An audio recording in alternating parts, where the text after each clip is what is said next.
우리에게 주시는 하나님의 말씀은 신명기 1장 29절에서 31절 말씀입니다.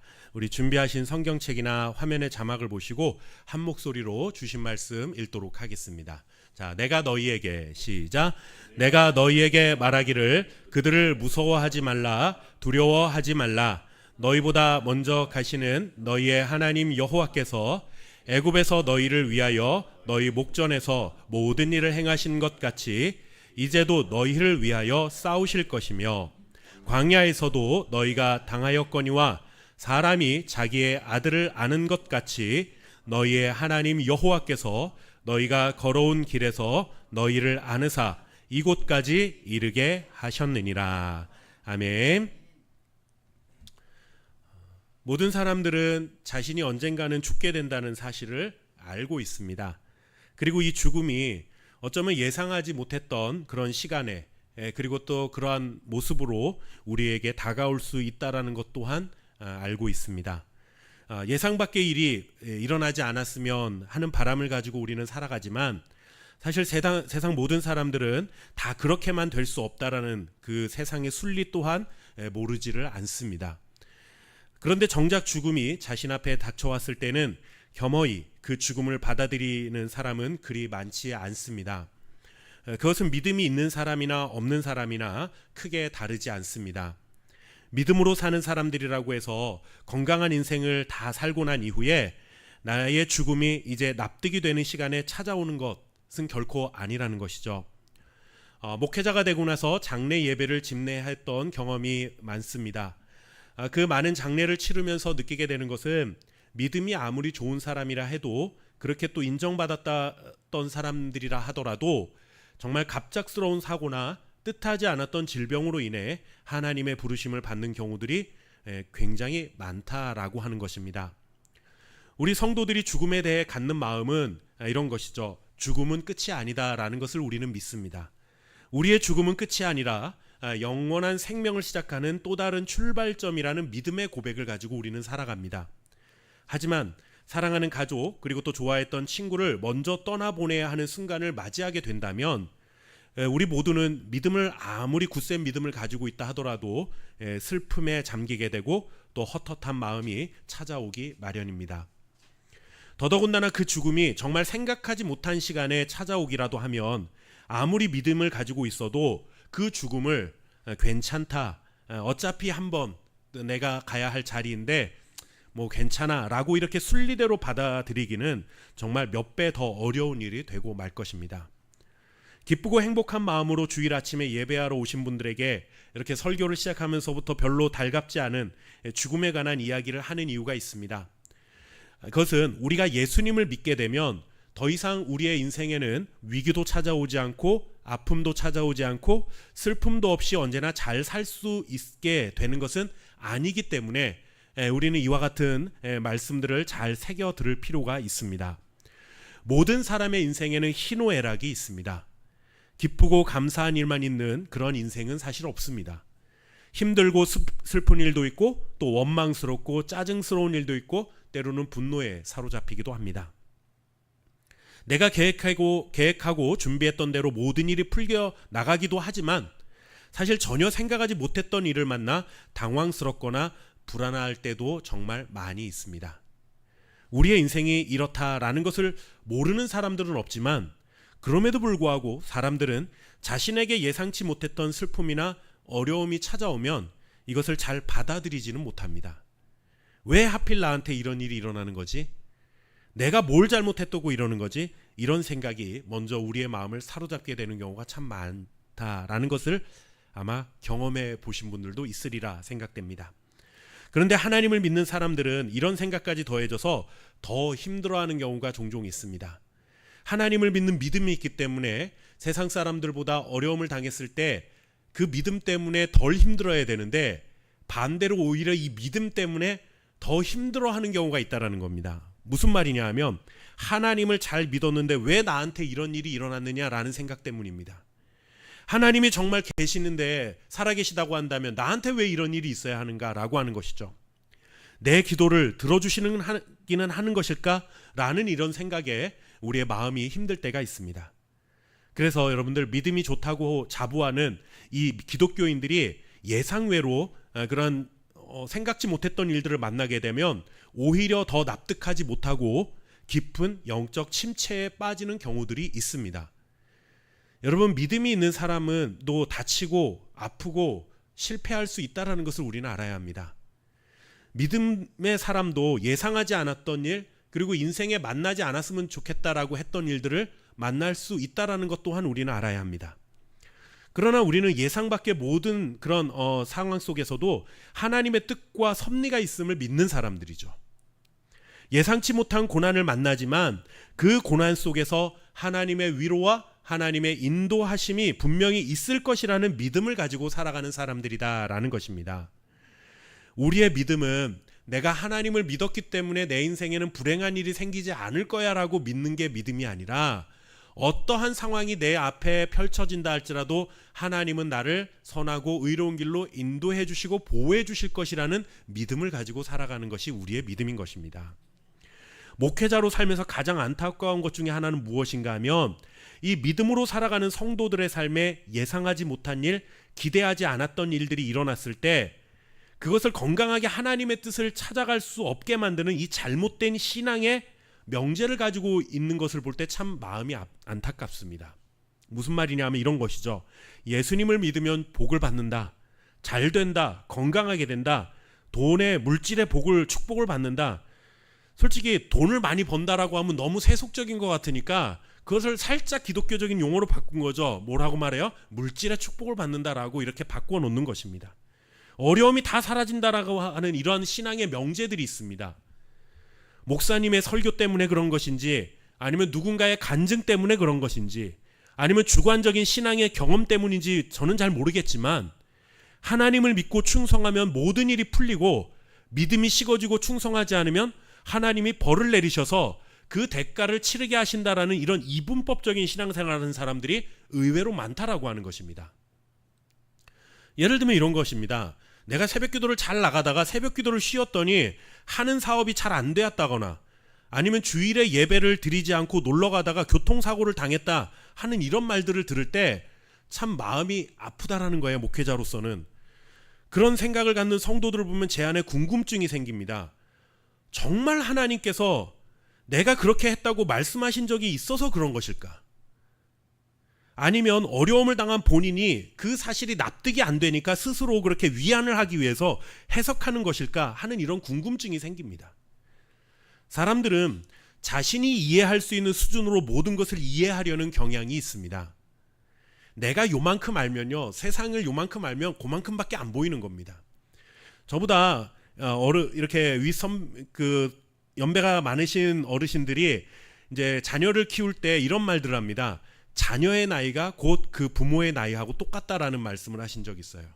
그러니까 아이가 5살, 6살이면 엄마 아빠의 그 정신 연령이나 그 양육하는 태도도 5살, 6살에 맞춰지는 거고, 아이가 중고등부 청소년기가 되면 또 그만큼 부모의 마음도 성장하게 되고, 또 그 이제 자녀가 성인이 되면 그때서야 비로소 부모도 그만큼 성장한다는 이런 뜻이죠.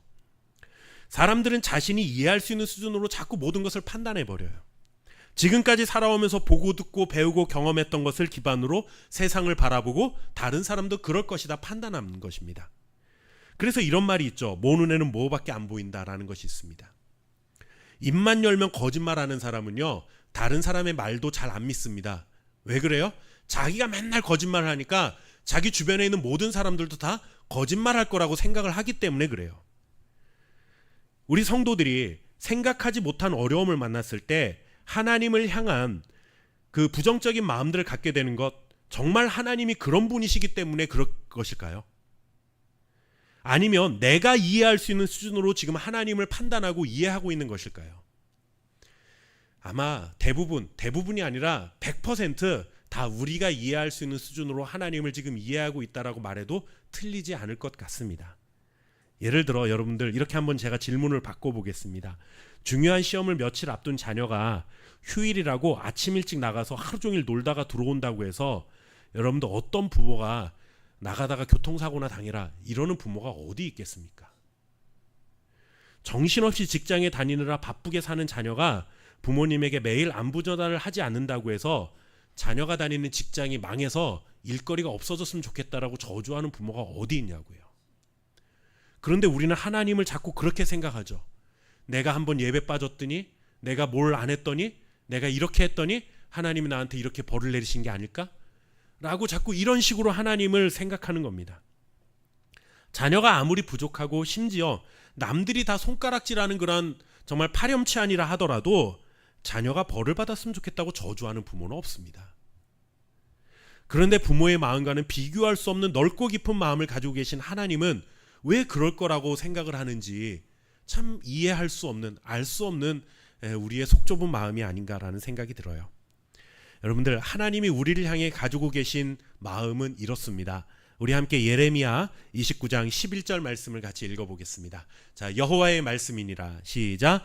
여호와의 말씀이니라. 너희를 향한 나의 생각을 내가 아나니 평안이요 재앙이 아니니라. 너희에게 미래와 희망을 주는 것이니라. 아멘. 새벽 기도를 열심히 하지 않아서 하는 일이 안 되도록 하나님이 벌하신 것이 아니라 일이 잘 되지 않으니 하나님께 더 기도하게 되고 그러다 보니 하나님의 마음을 더 깊이 알게 되는 것이 축복인 것이라는 사실을 우리 알아야 됩니다. 조금 전에 읽었던 예레미야의 말씀은 여러분들 예레미야라는 선지자가 어떤 시대에 활동을 했던 사람입니까?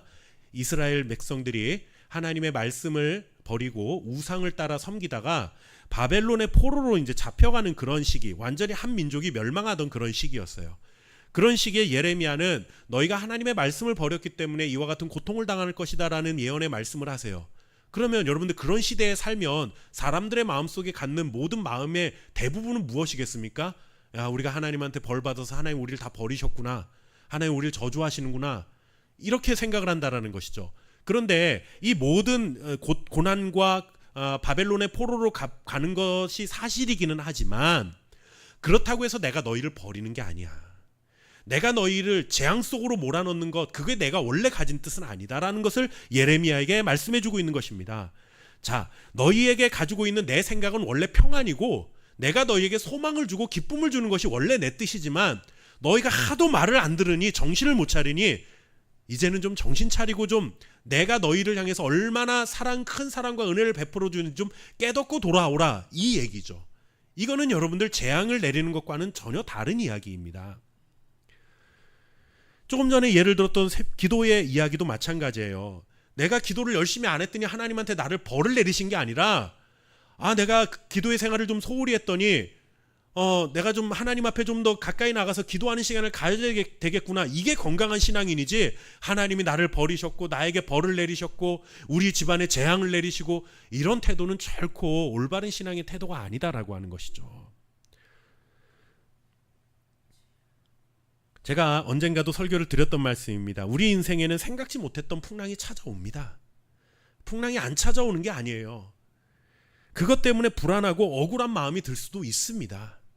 하지만 여러분들, 그렇게 예상치 못한 일들이 우리의 인생에 찾아오는 것처럼 하나님의 은혜 또한 예상치 못한 시간에 또 우리가 예상하지 못했던 방법으로 우리의 인생 가운데 찾아오게 된다는 사실을 믿으시기 바랍니다.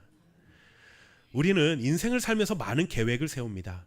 성격의 차이에 따라 조금의 차이는 있겠죠. 하지만 아무 계획 없이 사는 사람은 아무도 없습니다. 자기 나름대로의 계획을 다 세웁니다. 그러나 계획대로 되는 일보다 계획에 없던 일들이 훨씬 더 많다라는 것을 우리는 경험하며 살아가고 계실 것입니다. 그렇다면 지금 내가 살아가고 있는 현재의 모습은 내 계획대로 이루어진 지금의 모습입니까? 아니면 내 계획과 상관없는 일들이 뒤섞여서 이루어진 모습입니까? 여러분들 지금까지의 인생을 한번 돌이켜보세요. 내가 계획했던 대로 살아왔기 때문에 지금 이 모습대로 우리가 살고 있는 것일까요? 그렇지 않습니다. 나의 계획과는 전혀 상관없는 인생의 결과들이 지금 쌓여서 지금 나의 지금 인생의 모습이 지금 이렇게 이루어진 것입니다. 믿음이 없는 사람들이 이런 걸 뭐라고 말합니까? 우연이라고 말하죠. 또 좋은 일이 생기면 행운이라고 말하고 안 좋은 일이 생기면 재앙이라고 말합니다. 운명이라고도 말합니다. 그러나 여러분들, 우리 그리스도인들이 이렇게 생각하지 못했던 일들을 그렇게 우연이라고 말하지 않습니다. 그것을 뭐라고 말하느냐? 우리 잠언 16장 9절 말씀 같이 한번 읽겠습니다. 자, 사람이 마음으로 시작. 사람이 마음으로 자기의 길을 계획할지라도 그의 걸음을 인도하시는 이는 여호와시니라. 아멘. 우리는 그것을 우연이다, 행운이다, 불행이다 이렇게 말하지 않고 이것을 하나님의 계획입니다. 하나님의 인도하심입니다 라고 그렇게 말하고 그렇게 믿는 것입니다. 나의 계획이 하나님의 계획과 똑같을 수는 없겠죠. 그럴 확률보다는 나의 계획과 하나님의 계획이 다를 경우가 훨씬 더 사실 많습니다. 자녀를 키워보시면 여러분들 자녀의 계획과 부모의 계획이 항상 똑같던가요? 같이 여행을 가도요 생각이 다릅니다. 그런데 여러분들 그 계획이 때로는 부모의 계획이 옳을 때가 있고 때로는 자녀의 계획이 더 좋은 때도 있는 거예요. 그런데 자녀가 어리면 어릴수록 아무래도 부모의 계획이 훨씬 더 효과적인 경우가 훨씬 더 많습니다. 근데 이제 자녀가 성장해 가면 그럴 확률들이 이제 어느 쪽으로 이제 기울어지겠어요? 자녀가의 생각이 부모의 생각보다 더 효율적이고 더 좋은 생각과 계획이 생길 때가 분명히 옵니다. 여러분들 우리가 이렇게 하나님의 계획과 나의 계획이 서로 다를 때 당연히 누구의 계획이 더 선하고 의롭고 좋은 것이겠습니까? 당연히 하나님의 계획이겠죠. 그런데 우리는 믿음을 뭐라고 생각하냐면 내가 세워놓은 계획과 하나님의 계획이 다를 때 하나님의 계획 앞에 내 계획을 내려놓으면 되는데 끝까지 하나님 내 계획대로 이루어질 줄 믿습니다라고 고백하는 것을 믿음이라고 착각한다라는 거예요. 믿음은 내 계획과 하나님의 계획이 다르면 누구의 계획을 포기하는 것입니까? 내 계획을 포기하고 하나님의 계획이 나의 계획보다 더 선하고 의로운 줄 믿고 내가 하나님의 계획을 따르겠습니다라고 믿는 것이 믿음인 것입니다. 내가 가진 인생의 계획에 나와 다른 생각을 가지고 계신 하나님의 계획이 개입되면 당연히 우리는 당황스럽고 불안하기도 하고 억울하기도 하고 슬플 수도 있습니다. 그럴 때 내가 뭘 잘못해서 하나님이 나한테 이러시냐라는 태도를 갖는 것은 결코 건강한 신앙인의 모습이 아닌 것입니다. 하나님, 내 생각과 계획과 다른 일들을 통해 지금 나는 너무 힘들고 아프고 불안하기도 하지만 이 가운데서 하나님의 뜻이 무엇인지 나를 향한 하나님의 계획이 무엇인지 깨달을 수 있도록 은혜를 주옵소서. 이것이 여러분들 우리가 하나님 앞에 가져야 할 믿음의 자세인 것입니다. 애굽에서 노예로 살아가던 이스라엘 백성들을 하나님께서 구원해 주셨습니다. 그들은 하나님 앞에 구원해 달라고 외친 적은 사실 없었어요. 그런데 하나님이 그들을 구원할 계획을 가지고 계셨기 때문에 그들에게 구원의 은혜를 베풀어 주셨습니다. 그들의 조상 아브라함에게 하셨던 가나안 땅을 향해 나아가야 한다라고 지금 말씀하신 것입니다. 애굽에서 노예로 살던 이스라엘 백성들은 자유를 빼앗긴 채 바로의 그늘 아래서 살아가지 않아도 되었으니 얼마나 기쁘고 감격스러운 일이었겠습니까? 악하고 욕심스러운 바로 왕이 자신들의 이제 주인이 아니라 세상에서 가장 선하고 의로우신 하나님, 그리고 세상에서 가장 위대하고 강력한 왕인 바로의 코를 납작하게 하신 전능하신 하나님이 이제 이스라엘의 주인이 되셨다고 하시니 이스라엘 백성들의 입장에서는 얼마나 마음 든든하고 그들의 마음속에 자신만만한 생각이 들었겠습니까? 이런 거죠. 세상에서 힘이 제일 센 그런 사람이 우리 아빠다. 그런 아빠와 함께 밤길을 간다면 뭐가 두렵겠습니까? 이제 탄탄대로만 걸을 수 있으리라고 생각을 했겠죠. 그런데 여러분들, 이스라엘 백성들이 애굽에서 나와서 약속의 땅인 가나안에 도착하기까지 무려 몇 년 동안? 40년 동안 광야에서 나그네처럼 떠돌아야 했습니다. 우리가 이스라엘 백성들이라면 뭐라고 했겠어요? 언제 우리 보고 우리가 하나님한테 구원해달라고 했습니까? 왜 이렇게 힘들게 40년 동안이나 떠돌게 합니까? 내 생각은 원래 그게 아니었다고요. 그냥 애굽에서 그냥 조용히 잘 살면 때 되면 먹을 거 주고 그냥 잘 살지 못해도 그냥 먹을 거 걱정 없이 살았을 텐데 왜 하나님이 우리한테 이러셔가지고 우리 이렇게 고생을 시킵니까? 라고 말하는 게 우리의 모습이라는 거예요. 홍해를 건너서 가나안 땅까지 가는 길이 여러분들 몇 가지 길이 있는데 지도를 이렇게 잘 찾아보시면 여러분들 그 제일 가까운 거리가 약 어느 정도가 되냐면 홍해를 건넌 다음부터 가나안 땅까지 약 400km 정도가 거리가 됩니다. 그러니까 우리나라 서울에서 부산 정도의 거리가 되는 거예요. 근데 이제 지금은 자동차를 타고 가니까 뭐 몇 시간 아니면 도착하지만 당시에는 다 걸어서 이동을 했습니다. 자, 그러면 하루에 그냥 계산하기 쉽게 50km 정도를 이동한다고 생각을 해보세요. 그러면 400km를 간다면 하루에 40km, 50km를 간다면 며칠이면 도착할 수 있는 거리예요? 약 열흘 정도면 뭐 넉넉하게 가도 2주 정도면은 도착을 할 수 있는 그런 거리였습니다. 그런데 여러분들 이스라엘 백성들이 이걸 40년을 걸려서 갔어요. 그 이유가 무엇입니까? 그래서 왜 그러냐면 하나님이 일부러 지름길이 아니라 다른 데 가데스 바네아라는 지역을 거쳐서 돌아서 가게 만든 겁니다. 그리고 이 가데스 바네아가 어디냐 하면 가나안 땅을 정탐하기 위해서 정탐꾼을 보냈던 지역이었습니다. 자, 하나님이 정탐꾼을 보내라 말씀하신 적이 있었던가요? 없었죠. 하나님은 정탐꾼을 보내라 한 적이 없어요. 그냥 이스라엘 백성들이 그렇게 결정을 한 겁니다. 자, 우리 신명기 1장 21절 말씀 같이 한번 보겠습니다. 신명기 1장 21절. 자, 너희의 하나님, 시작. 너희의 하나님 여호와께서 이 땅을 너희 앞에 두셨은즉 너희 조상의 하나님 여호와께서 너희에게 이르신 대로 올라가서 차지하라. 두려워하지 말라, 주저하지 말라 한즉. 아멘. 하나님 뭐라고 말씀하셨어요? 정탐꾼 보내서 그들의 군사력이 얼마나 되고 싸움할 태세가 준비가 되어 있는지 한번 살펴봐라, 이렇게 말씀하신 게 아니라 너희들의 조상 아브라함한테 약속해서 주기로 한 땅이니까 그냥 가서 차지하기만 하면 돼 라고 하나님 말씀하신 거예요. 분명히 이스라엘 백성들의 계획과 하나님의 계획이 다르죠. 그럼 누구의 계획을 따라야 합니까? 하나님의 계획이 따라야죠. 그런데 인간의 눈으로 보면 누구의 계획이 더 합리적인 것처럼 보입니까? 사람의 계획이 더 합리적인 것처럼 보이죠. 싸움을 하기 전에 상대방을 정탐하는 거는 나쁜 일이 아니에요. 그런데 문제는 뭐예요? 하나님이 시키신 일이 아니니까, 정탐할 필요 없으니까 그냥 가라 하셨으면 가면 되는 겁니다. 그런데 여러분들, 이스라엘 백성들의 계획은 어땠느냐? 자, 신명기 1장 22절 말씀 같이 한번 읽어보겠습니다. 자, 너희가 다 내 앞으로, 시작. 너희가 다 내 앞으로 나와 말하기를 우리가 사람을 우리보다 먼저 보내어 우리를 위하여 그 땅을 정탐하고 어느 길로 올라가야 할 것과 어느 서급으로 들어가야 할 것을 우리에게 알리게 하자 하기에. 네.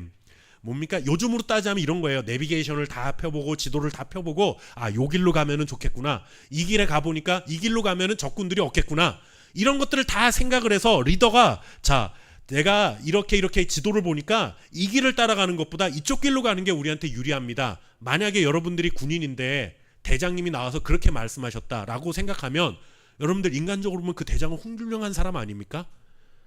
그 대장이 나와서 그냥 대충 우리 나가서 싸워봅시다, 열심히 해봅시다, 이런 대장보다는 훨씬 더 전략적이고, 아, 저 대장만 믿고 우리가 싸우면 이길 수 있겠다는 생각이 들잖아요. 그런데 하나님은 생각이 달랐다라는 거예요. 너희에게 주리라 하신 하나님의 약속을 신뢰하면 되는데 사람들이 이걸 신뢰하지 않고 자꾸 인간적인 방법을 찾으려고 하는 겁니다. 자기 계획을 자꾸 앞세우려고 하는 거예요. 그래서 결국에는 자신의 계획들대로 정탐꾼을 먼저 보냅니다. 이스라엘의 운명을 누구에게 맡기겠다라는 겁니까? 하나님에게 맡기겠다라는 것입니까? 정탐꾼에게 맡기겠다라는 겁니까? 정탐꾼에게 맡기겠다라는 거죠. 그들이 괜찮다 하고 들어가고, 만약에 정탐꾼이 아니야, 여의치 않아, 들어가지 하면 안 돼, 그러면 안 들어가겠다라는 거잖아요. 자신들의 계획과 다른 하나님의 계획을 만났습니다. 그러면 자신들의 계획을 내려놓고 하나님의 계획을 신뢰하는 것이 믿음인데 그러지 못했다라는 거예요. 우리식으로 말하자면 뭐예요? 하나님, 12명의 정탐꾼이 갔다 왔사오니 주여 저들의 정탐한 대로 우리가 싸움을 해서 반드시 이기게 하옵소서, 이렇게 기대하는 게, 우리는 그렇게 될 줄 믿습니다, 뭐 이런 식으로 믿음 생각하는 걸 우린 믿음이라고 하는데, 하나님은 그거 믿음 아니라고 말하는 거죠. 정탐꾼 필요 없어, 그냥 내가 너희한테 주겠다고 약속했으니까 내 약속만 믿고 그냥 들어가, 그래서 차지하면 돼, 그게 믿음이라는 겁니다. 여러분들, 이 말씀을 또 오해하지는 마십시오. 하나님이 언제나 이런 식으로 일하시는 건 아닙니다. 하나님은 어떨 때는 정탐꾼을 보내야 한다고 말씀하실 때도 있어요. 중요한 거는 하나님이 정탐꾼을 보내라 하면 보내는 거고, 싸워라 하면 싸우는 거고, 멈춰라 하면 멈추는 거고, 가라 하면 가면 되는 거예요. 근데 가라 그러면 멈춰야 되겠다고 그러고, 멈춰라 그러면 가야겠다고 그러고, 정탐꾼 보내라 그러면 싸우면 됩니다 그러고, 싸워라 그러면 또 정탐꾼 보내겠다라고 그러는 게 우리의 심성 아니에요. 우리는 평생을 하나님 앞에 그렇게 싸워요. 자꾸 하나님하고. 결국 여러분들 이 일 때문에 40년을 광야 생활을 하게 됩니다. 하나님이 너희들 정신 좀 차려야 되겠다. 무슨 정신? 광야 생활은 하나님에게 벌을 내리신 게 아니라 너네들 아직 하나님의 말씀에 순종할 수 있는 준비가 안 되었구나. 내 약속을 아직 못 믿는 거 보니까 그것을 믿을 수 있는 준비가 필요하구나. 그 시간을 훈련의 시간으로 40년을 삼으신 것입니다. 이 시간을 통해 나와 다른 계획을 가지고는 하나님의 뜻에 순종할 수 있는 겸손한 믿음의 사람으로 하나님 만들어가고 계셨던 것이죠. 이스라엘 백성들은 자신들의 안위를 위해서 12명의 선발대를 보냈습니다. 이것이 불투명한 미래에 닥칠 수 있는 위험의 확률을 줄이는 방법이라고 생각을 했었을 것입니다. 하지만 자신들의 인생을 위해 하나님의 뜻과 상관없는 수고를 할 필요가 없었습니다. 왜냐하면 이스라엘 백성들보다 앞서 이미 그 땅에 가서 계신 분이 있었기 때문이죠. 우리 신명기 1장 30절 말씀 같이 한번 읽어보겠습니다. 자, 너희보다 먼저 가시는, 시작, 너희보다 먼저 가시는 너희의 하나님 여호와께서 애굽에서 너희를 위하여 너희 목전에서 모든 일을 행하신 것 같이 이제도 너희를 위하여 싸우실 것이며. 아멘. 이스라엘 백성들보다 먼저 가나안 땅에 누가 가 계신다고요? 하나님이 가 계시다라고 말씀합니다. 애굽에서 바로의 권세를 무너뜨리신 전능하신 하나님께서 홍해를 가르시고 이스라엘 백성들을 건너게 하시고 반석에서 물이 나게 하시고 광야에서 자기 백성들이 굶지 않도록 매일 아침마다 만나를 주신 전능하신 하나님께서 이미 가나안 땅에 가 계시니 너희가 두려워하지 말고 그 땅에 가기만 하면 된다 말씀하신 것입니다. 하나님이 하나님의 백성들의 안전을 위해 먼저 일하실 계획을 가지고 계시다라는 거죠. 백성들은 그런 하나님의 뜻을 헤아리지 못하고 자신들 스스로가 안전을 위해 정탐꾼을 보내는 어리석은 행동을 하고 만 것입니다. 하나님의 약속과 계획을 믿지 못했기 때문이죠. 광야 40년 동안 구름기둥과 불기둥으로 지키시고 인도하실 그 하나님을 신뢰하지 못하고 자신들이 가진 능력과 지혜를 신뢰하다가 큰 낭패를 보게 된 것입니다. 저와 여러분도 광야 같은 거친 인생을 살아가고 있습니다. 우리 앞에 어떤 일들이 생겨날지 우리는 알지 못합니다. 그래서 우리는 우리가 만들 수 있는 정탐꾼을 자꾸 만들어서 보내려고 합니다. 간을 본다라고 하잖아요. 나보다 앞서 보내는 거죠. 괜찮을까? 계획을 세우고 돌다리 두드려보는 그러한 신중한 태도로 살아갑니다. 그런데 여러분들, 나를 위해 내가 고민하고 염려하고 나의 안전을 위해 노력하는 것보다 우선해야 될 것은 이런 것 아무것도 하지 말라는 것이 아니라 그것보다 우리가 우선적으로 신뢰해야 될 것은 무엇이냐? 하나님이 나보다 앞서 가셔서 모든 일을 행하시며 나를 위해 싸우실 거라는 믿음을 가지고 살아가는 것이 중요하다라는 것입니다. 리더는 나가라 그러고 뒤에서 등 떠미는 사람이 리더가 아니라 앞장서서 나를 따르라 하는 사람이 리더입니다. 하나님은 진정한 리더의 모습을 우리에게 보여주고 계십니다. 하나님의 계획을 따라 살아가도 때로는 광야의 뜨거움과 추위가 우리에게 찾아올 수 있습니다. 교회를 다닌다고 해서 이런 인생이 이런 것이 안 찾아오는 게 아니에요. 사망의 음침한 골짜기를 걷는 것 같은 두려운 인생을 만날 수도 있습니다. 내가 잘못한 것이 없는데 억울한 일 만날 수 있습니다. 그러나 의심하거나 원망해서는 안 됩니다. 믿음의 눈을 들면 나보다 앞서 가셔서 나를 위해 모든 것을 예비하시고 모든 것을 위해서 일하시는 전능하신 하나님이 우리 눈에 보이게 될 줄 믿습니다. 참고 인내하는 것이 쉬운 일은 아니죠. 하지만 참고 인내하는 그 어려운 일을 통해 우리는 하나님을 더욱 신뢰하는 믿음의 사람으로 거듭나게 되고 나보다 높고 깊고 그리고 넓은 뜻과 계획을 가지고 나를 위해 모든 것을 예비하고 계신 여호와 이레의 하나님을 만나게 될 줄 믿습니다. 이번 한 주간도 나보다 앞서 가시고 나를 위해 모든 것을 준비하시는 하나님을 바라보며 승리하는 저와 여러분 될 수 있기를 주님의 이름으로 축원합니다. 기도하겠습니다. 좋으신 아버지 하나님, 믿음의 눈을 들어 하나님이 나보다 앞서 행하시고 모든 것을 예비하시고 준비하시고 일하시는 것을 바라볼 수 있는 하나님의 자녀가 될 수 있도록 은혜 베풀어 주시옵소서. 하나님 아버지, 우리가 이런 믿음으로 살아도 때로는 우리의 인생에는 비바람이 불고 풍랑이 닥쳐오는 그러한 순간들이 있습니다. 그럴 때에도 우리는 의심하거나 원망하지 않게 하시고 하나님이 나를 위해 선하고 높고 깊고 정말로 넓은 뜻을 가지고 나를 인도해 가고 계심을 믿습니다라는 고백을 가지고 주님의 말씀을 따라 살아가는 거룩한 주의 자녀들 될 수 있도록 축복하여 주옵소서. 연휴를 맞이하여 고향을 찾아 떠난 우리 성도들이 있습니다. 안전하게 오고 가게 하시고 다음 주에 건강한 모습으로 하나님 앞에서 함께 예배할 수 있는 은혜를 허락하여 주옵소서. 입원하여 치료하고 계신 우리 진 집사님, 하나님께서 정말로 치료하는 광선을 비추어 주셔서 외양간에서 나온 소가 뛰는 것과 같은 정말 하나님의 회복의 역사를 경험할 수 있도록 주여 은혜를 베풀어 주옵소서. 또한 하나님 아버지, 몸이 건강히 여의치 못하 함께 예배하지 못하는 권사님에게도 찾아가 주셔서 하나님의 회복의 치유의 역사를 허락하여 주시고 우리 한자리에 모여서 함께 하나님을 예배하는 영광스러운 은혜를 누릴 수 있도록 주님 우리에게 복을 내려 주옵소서. 하나님 아버지, 우리에게 믿음을 주셔서 하나님의 자녀로 살아갈 수 있는 은혜를 주시니 참으로 감사합니다. 오늘도 구별하여 드리는 예물 가운데 하나님의 그 놀라운 축복이 저들의 삶과 기업에 가정에 임할 수 있도록 도와주시옵시고 아버지의 예물이 정말 하나님의 사랑과 은혜를 전파하는 일에 아름답게 쓰임받고 교회를 세워가는 일에 든든히 쓰임받을 수 있는 복된 물질이 될 수 있도록 축복하여 주옵소서. 감사드리며 살아계신 예수님의 이름으로 기도하옵나이다.